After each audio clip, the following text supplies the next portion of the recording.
decision. Thank you. Have your seat, sir.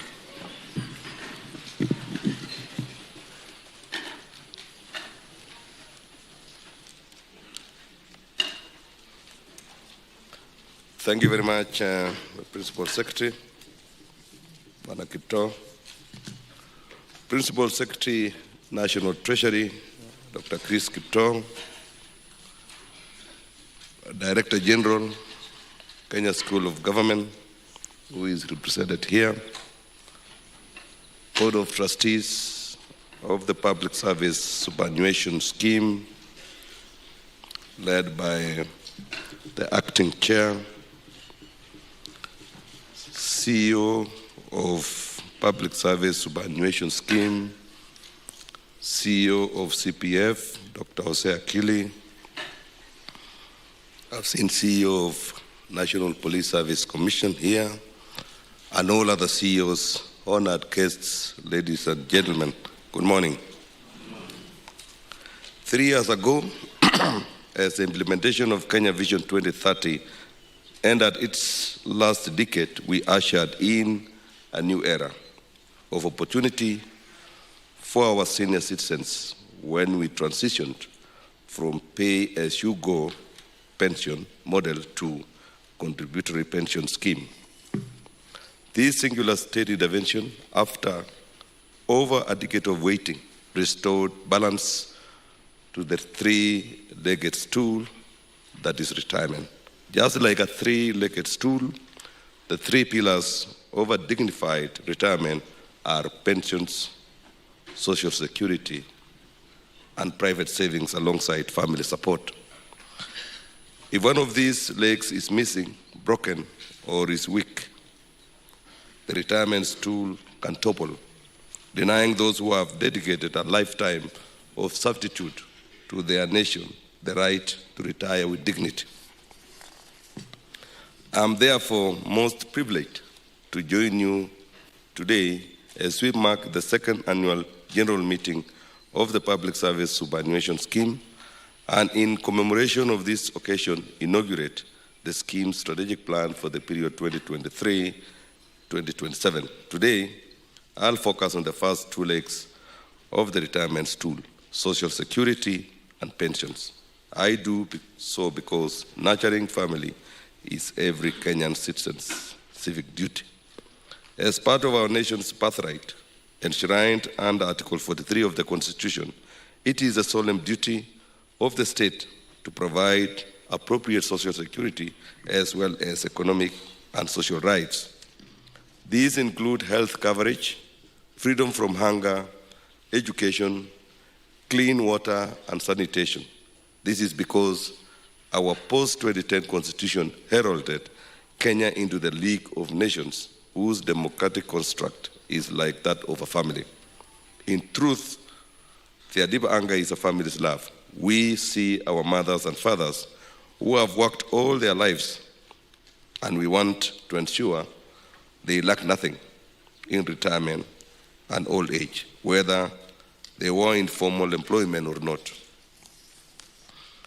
In the younger beneficiaries of these birthrights, we see our sons and daughters. We want to give them the best start in life.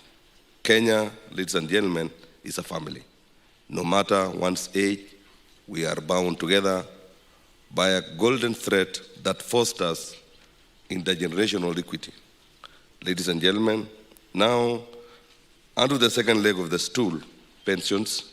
Inspired by international best practice, the government took the bold step to remodel public pensions by transiting to this new scheme 3 years ago. This scheme had been preceded by the National Treasury Circular number 18 of 2010, directing the conversion of defined benefit schemes in the public sector to defined contributory schemes. The shift had been necessitated by the fact that since 1953, Kenya had administered public pensions under the provisions of the Pension Act Cap 189 on a pay-as-you-go model. Under the old regime, retirement benefits under this approach that relies on the basic salary of the employee at the exit and the length of service. The benefits were all financed directly from the national budget. In that context, actual pension expenditure in 2013-2014 stood at 27.9 billion, and by the end of 2017-2018, it stood at 63.2 billion. In the financial year 2024-2025, it is projected to exceed the record-shattering figure of 200 billion shillings. In recognition of the constraints faced under this model and the fact that retirement age cannot be a moving target, increased into perpetuity in 2021, this new scheme finally came to be, being heralding a win-win for the workers, the government, and taxpayers in totality, the Kenyan nation. Under this new system, employees and the government contribute, and the amounts are remitted to a dedicated fund.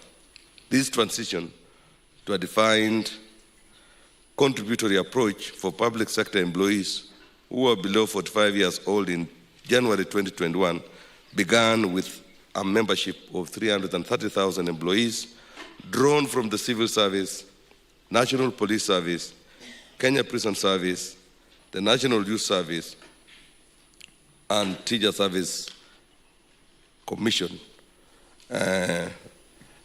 teachers.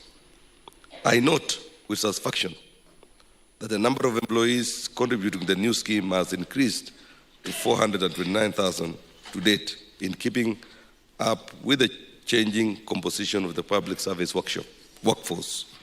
At present, these members contribute 7.5% of their basic salary, with the government contributing 15% in respect of each employee. Pooled, these employees and their employer, the government of Kenya, are contributing approximately 3.6 billion to the public service superannuation scheme each month. As part of the answer to His Excellency the President's call to mobilize national savings, in just 3 years, the fund's value has grown to 126 billion. Over this time, the government has also demonstrated continued commitment to delinking the governance of the public service superannuation scheme from that of the non-contributory scheme. In April, the Cabinet Secretary of the National Treasury gazetted the appointment of members of the Board of Trustees for 3 years, in line with the provision of the PPSS Act.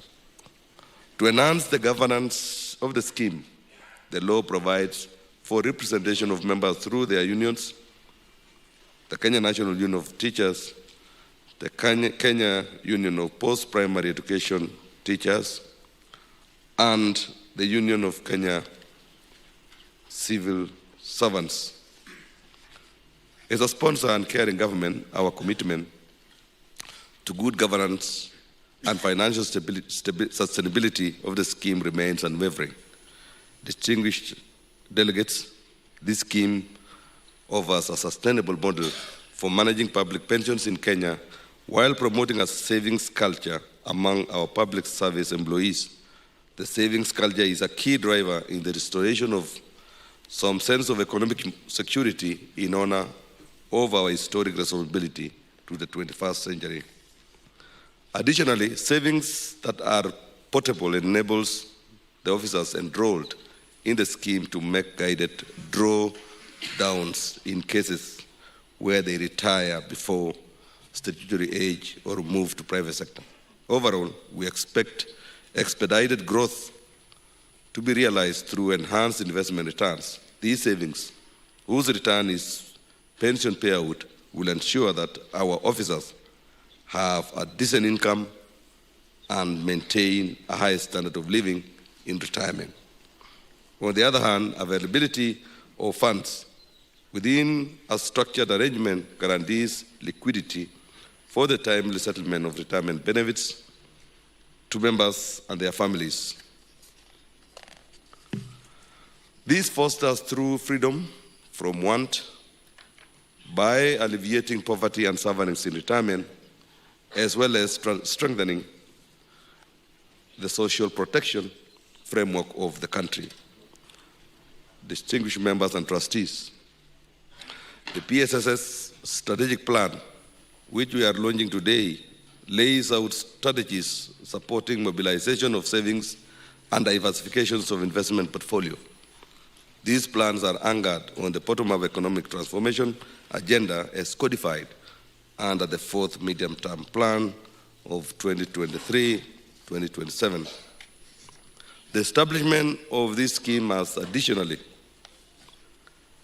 fortified the place of Kenya, an ever-evolving and globally competitive financial sector, by promoting savings and investments in the capital markets and real estate or property development. PSS has also strengthened our social security system by enhancing better quality of life through provision of income upon the occurrence of events attributable to sickness, loss of employment, loss of life, and old age. In alignment with the bottom-up economic transformation agenda, the scheme will contribute to digital transformation by undertaking digitization and automation of critical processes, making services available to members of the scheme through various digital platforms, thereby enhancing government service delivery. During this strategic period, the scheme is tipped to achieve the following strategic objectives in its mandate. One is to achieve financial stability and profitability, followed by improving customer experience, to transform stakeholder engagement, will enhance business processes efficiency. It will also improve human capital and finally strengthen the legal framework and corporate governance. In keeping with our national values and principles of governance, the scheme's first strategic plan focuses on increasing engagement with members and cultivating ownership among key stakeholders. I challenge all members and employers alike to support the scheme in delivering its high mandate. As a government, we will unceasingly support the scheme through timely remittance of contributions and institutional framework. Ladies and gentlemen, each one of you gathered here, alongside all those in gainful engagement in both private and public sectors, is making their contribution towards a fair, equitable, just and prosperous nation. As I conclude, ladies and gentlemen, I want to add some few issues of the CAF. One is the issue of governance that is prominently stated in your strategic plan. Governance has been one critical parameter that has been very elusive, very challenging to the people of Kenya and especially civil service. Issues of efficiency, issues of accountability, issues of transparency, and issues of operating within the law has been very, very, very challenging. So I want to urge all of us to every other time, every minute, to be pinching themselves and reminding themselves that the 129 billion shillings are not theirs. It's not for this board of trustees. It belongs to the members. So let us be prudent and let us make decisions on behalf of all the members, the 400 plus members, in ensuring that we really invest their money in profitable ventures. And we do that transparently, full of accountability, and full compliance with public participation, where members have to know what you are doing and why you are doing and why you think it is the right thing to do.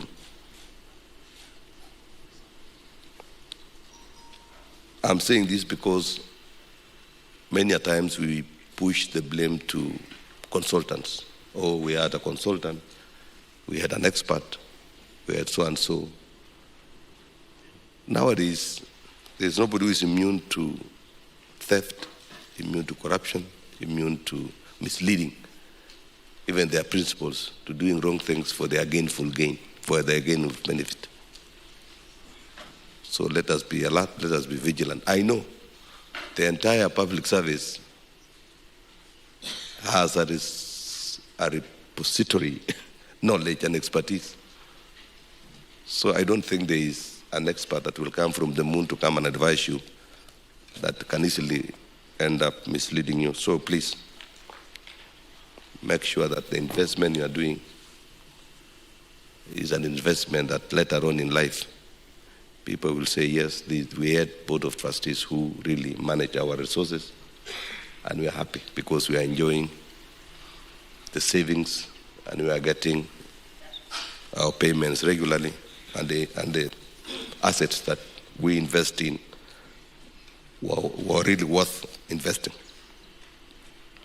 So what I'm saying is that corruption has to have no space around this institution.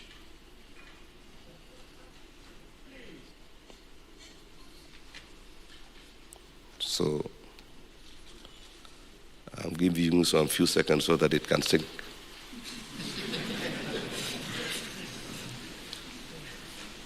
Has it sunk? Especially from the board of trustees. Is it sinking?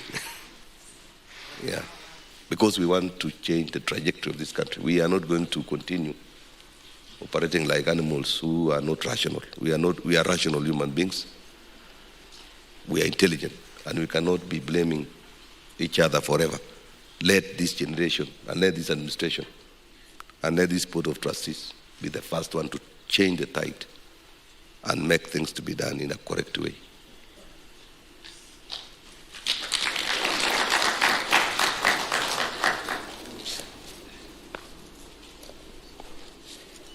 You get people stealing.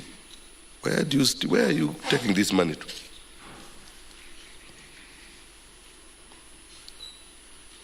Nowadays there is nowhere you can run to. Every transaction is monitored. You can't run abroad. You can hide it. You cannot go anywhere. Let us live within our means.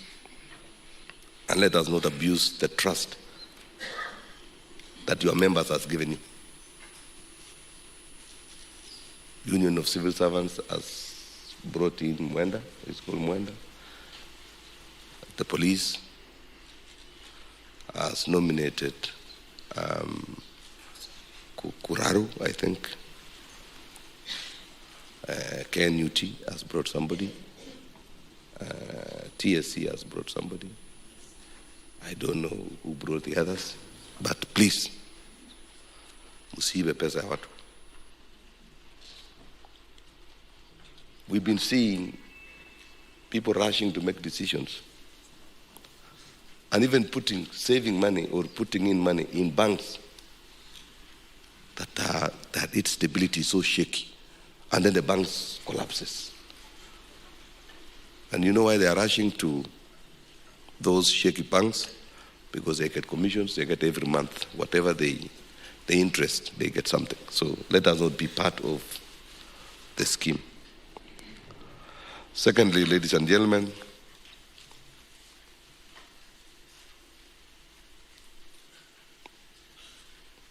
let us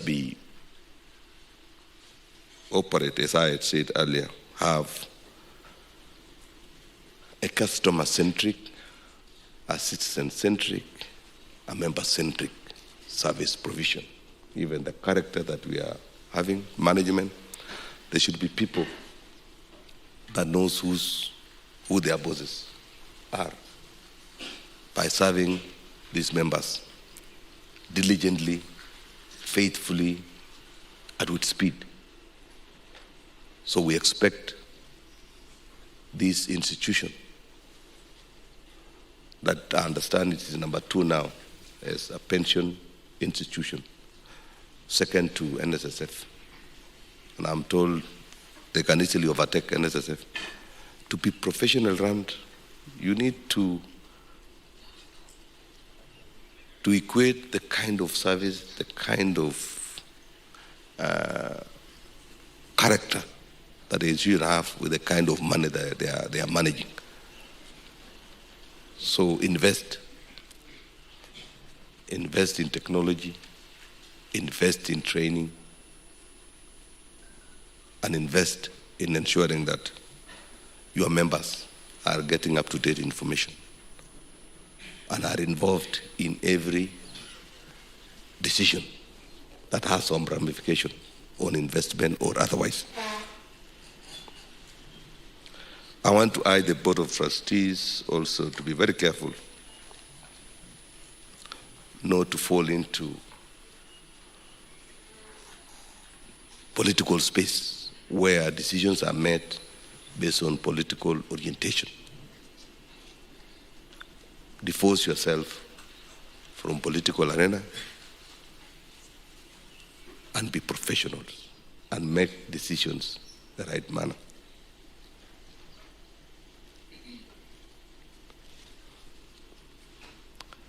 So besides political influence, is also selfish interest.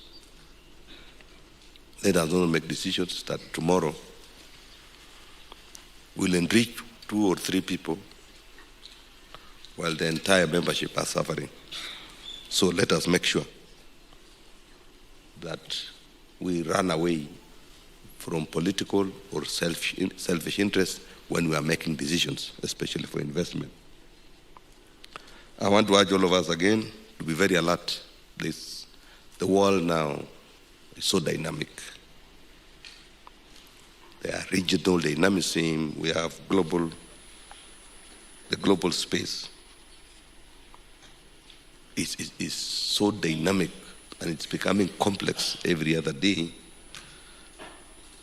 and requires heightened alertness to ensure that you don't invest, you don't make decisions that will be countered or negated by global or regional dynamics.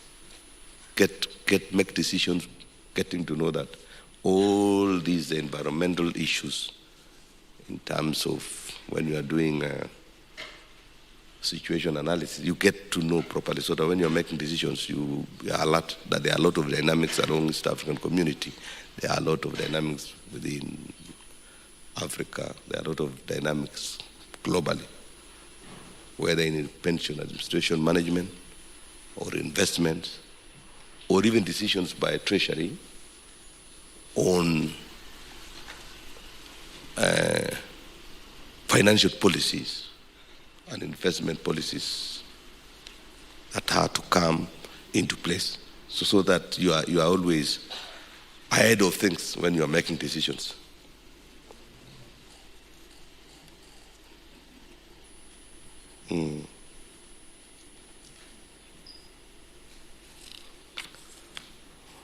Be also very alert, as a footnote, on deciding to enter into investment ventures that are unfamiliar. There are so many people in town who have highly trained marketers, highly trained. They can really confuse you.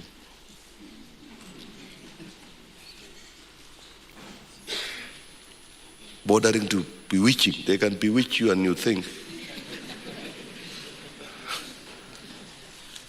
And you will rightly so invest thinking that Now the returns here is 70%. Who tells you will get a 70% investment and in return anywhere?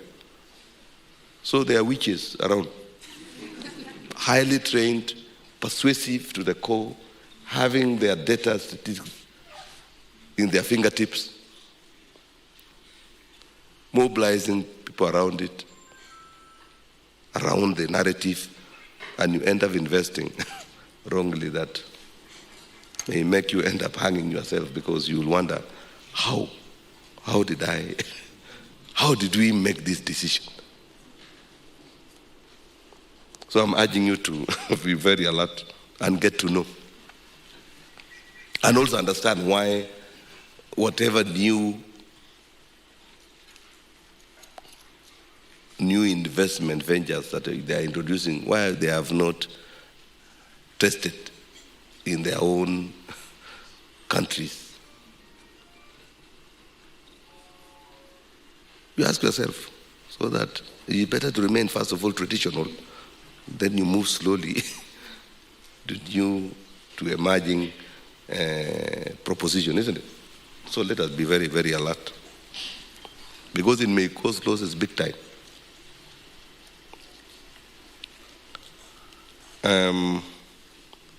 Another risk that I can point out here is the risk of trade union politics. Be very alert. Trade union politics are very vicious, very noisy, vicious, and if care is not taken, it can confuse everybody. More so, it can pull you people, especially the board of trustees. When you are in that boardroom, you forget that you are a board of trustee, and you start becoming a representative of your trade union. You are no longer a representative of your trade union. You need to make decisions. A representative from NAT will make prudent decisions that will also ensure that the police and the civil servants are also taken care of. So let us not reach to that table and we start becoming like elected members, leaders, where you will be banging the tables to defend your staff, oblivious or not caring about the others. This is one institution that will ensure that if all of us make decisions that are balanced, it will go forward. But if we go there and then you say, no, let me go and consult, we are not going to accept. You've been given powers. When you are nominated and brought to that board, those people have weighed, analyzed, and got to know that you are capable of making decisions on their behalf. And more, you will make the right decision. And the right decision to any institution you are coming from, the total sum of it will be the right decision for the country and for everybody. So let us not go there and start haggling, fighting one body with another one. When we reach there, we close ranks and we become trustees. That as much as we are taking care of the interests of our people, we don't dismember the body, and we not disorganize the entire arrangement. Because the interests of one union may slightly differ from the other one, but overall, it cannot differ so much, because your interest is to invest, maximize the resources, pay them in time. What else? Those are the things that I know sometimes it can creep in and it can totally mess up institutions. We've seen many where we get representation from bodies, not necessarily unions, even other institutions. Sometimes you get a board that other institutions nominate, and you will get a lot of difficulties in moving forward, because the person nominated and brought to that board does not realize that he takes the interest of that institution there professionally, but not being an agitator and a competitor amongst the other members. So that is another risk that you need to be very careful. Another item that I wanted to, so that I can stop, is I want to challenge all of us, the trustees and the membership.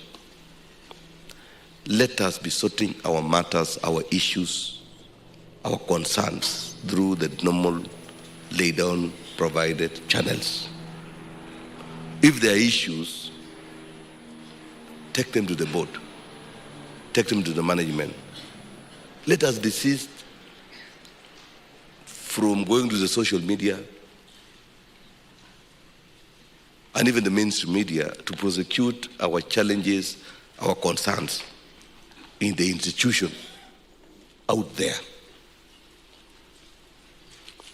There are enough structures, I'm sure, in the management and also in the Board of Trustees that can sort out those issues.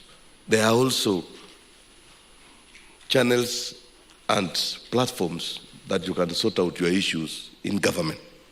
So let us see that discipline, that we don't prosecute our matters. Out there, some people who don't mean well twists the whole thing and messes up the entire institution. It has been happening. It is happening in many institutions, and sometimes it makes nonsense of the prudency and the professionalism around management of institutions. So I am urging all of us, if a member of the Board of Trustees has an issue, just go to that boardroom and bang the tables there. You don't issue a statement in Isiolo, Kakamega, prosecuting, saying, mimi najua tunakutana on Tuesday na yuko maneno hapo na mimi tayari nimekataa. Come and refuse inside. And then when you go out, you address the press like you are all united. You say there are a few things that we are still discussing. You don't say we have disagreed. You say you have a few things that we are discussing. In fact, we are on course and we are finalizing very soon. So that confidence and trust will solidify around the leadership. That is how things are done. But if we prosecute our matters everywhere, in funerals, in weddings, it does not make sense why this institution was created in the first place in law and why governance structures were created in the first place. They were created to sort out those issues so that you don't run to the bigger institution of the citizens before you sort out these matters internally. So that is something that I want to urge you to do. And then finally, ladies and gentlemen, be professionals in running the affairs. Be professionals and be professionals indeed, so that many institutions will come and learn from you. Nowadays, even private sector come and learn from government institutions. Be that institution that people will be coming to benchmark in this country and beyond. So as I conclude, permit me to convey my congratulations to you all on this milestone. The trustees and all duty bearers of the scheme, as I say, the three-legged stool is in your hands. Public workers' lifetime savings have been committed to your administration. Nurture them with integrity, fidelity, and with every fiber of your being. I wish you fruitful deliberations during this annual general meeting and challenge you to join hands in ensuring we deliver the promise of a Kenya with intergenerational equity for generations to come.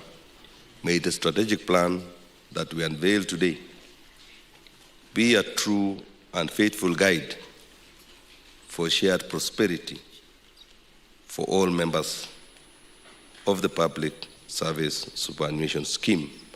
And I want to add that I understand that there is heightened tension on the delay of the appointment of the chair. We are aware, we know what the law demands, but you can realize that this institution is not like any other. It's a very serious institution, so we need to be very careful. We take care so that we can pick the right person for you people. So give us a maximum of 10 days, you will get your chair.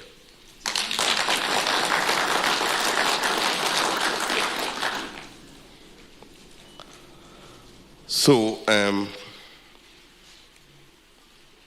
as I said, this strategic plan, let it be a true and faithful guide for shared prosperity for all members of the Public Service Superannuation Scheme and all those that call this our beloved country, their land and nation. I thank you all. God bless Kenya. Thank you very much.